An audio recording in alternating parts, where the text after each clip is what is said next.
Good morning class. आज हम पढ़ेंगे चैप्टर 8 का टॉपिक पवन धाराएं पृथ्वी के असमान रूप से गर्म होने के कारण उत्पन्न होती हैं। यानी पृथ्वी की जो पवन धाराएं हैं, पृथ्वी पे पवन का जो वेग है वो उत्पन्न होता है। जो पृथ्वी के अलग अलग भाग होते हैं वो अलग अलग रूप से गर्म होते हैं, यानी असमान रूप से गर्म होते हैं, और इनके असमान रूप से गर्म होने के कारण ही पवन की धाराएं बनती हैं। यहाँ हम कुछ ऐसी परिस्थितियों या स्थितियों का विवरण प्रस्तुत कर रहे हैं जिनके कारण पृथ्वी के वायुमंडल में पवन धाराएं उत्पन्न होती हैं। ये स्थितियाँ हैं, सबसे पहले हम बात करें भूमध्य रेखीय और ध्रुवीय क्षेत्रों का असमान रूप से गर्म होना।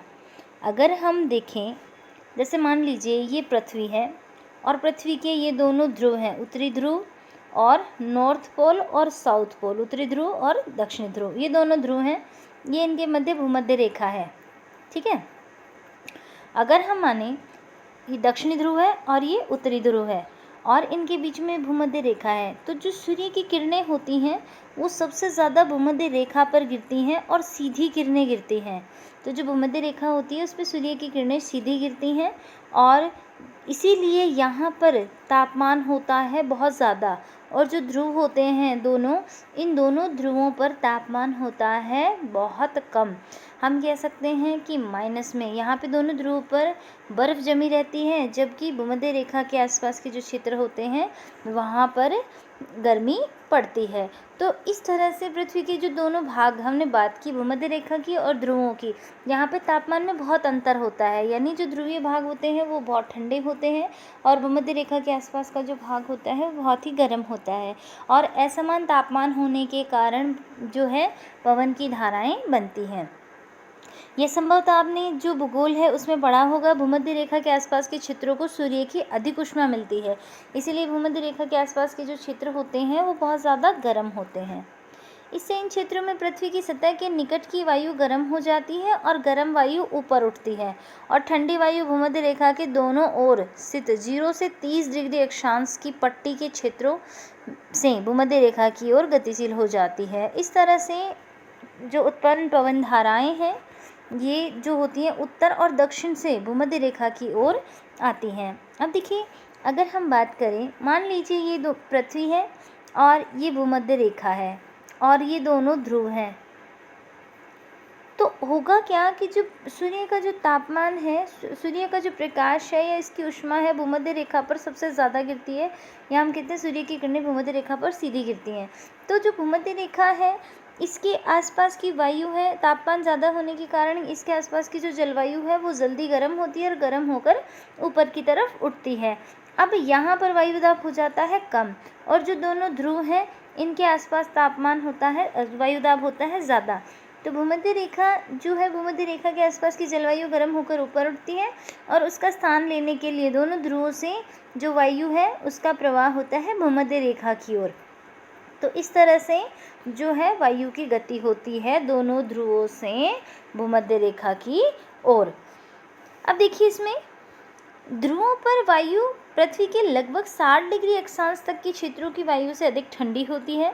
इन क्षेत्रों में गर्म वायु ऊपर उठती है जिसका स्थान लेने के लिए ध्रुवों से ठंडी वायु उस ओर प्रवाहित होने लगती है।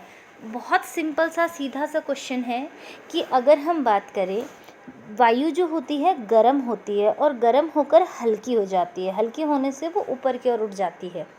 अब जो वायु गर्म होगी, गर्म होकर ऊपर की ओर उठेगी तो उसके नीचे की जगह क्या हो जाएगी, खाली हो जाएगी। वहाँ पे वायु क्या होगी, कम होगी। वहाँ पे वायु कम है और ध्रुवों की ओर वायु होगी ज़्यादा। तो ध्रुवों से जो वायु है वो प्रवाहित होती है भूमध्य रेखा की ओर। तो सिंपल सा क्वेश्चन यहाँ पे आता है कि ध्रुवों से जो वायु का प्रवाह भूमध्य रेखा की ओर क्यों होता है। इस तरह से कुछ क्वेश्चंस जब भी हम टॉपिक पढ़ते हैं उसमें से अपने आप ही उन टॉपिक्स में से क्वेश्चन बनाएं और उनको सॉल्व करने की कोशिश करें। अब देखो, यहाँ पे दे रखा है, इन क्षेत्रों में गर्म वायु ऊपर उठती है जिसका स्थान लेने के लिए ध्रुवों से ठंडी वायु उस ओर प्रवाहित होने लगती है।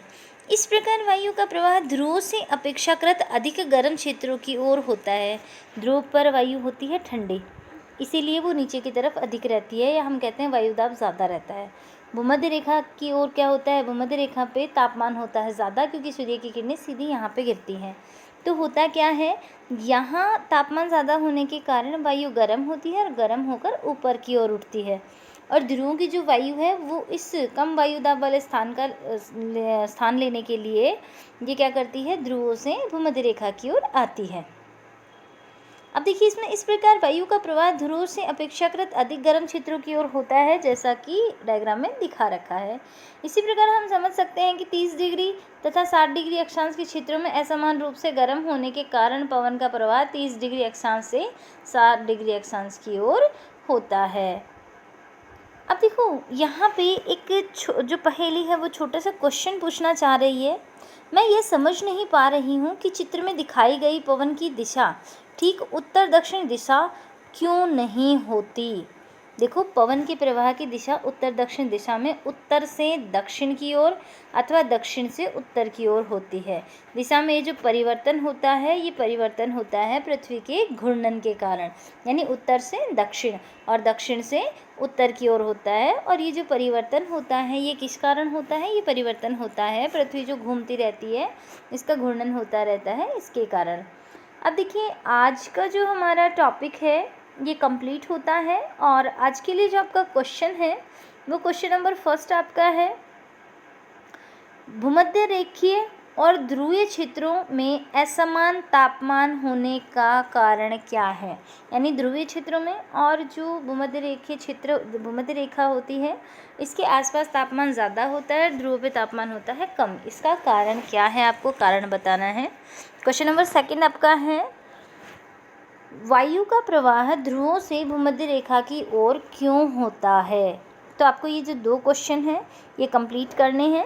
अगर किसी भी क्वेश्चन में या किसी टॉपिक में अगर आपको प्रॉब्लम आती है तो आप मेरे से कंसल्ट कर सकते हैं। Thank you.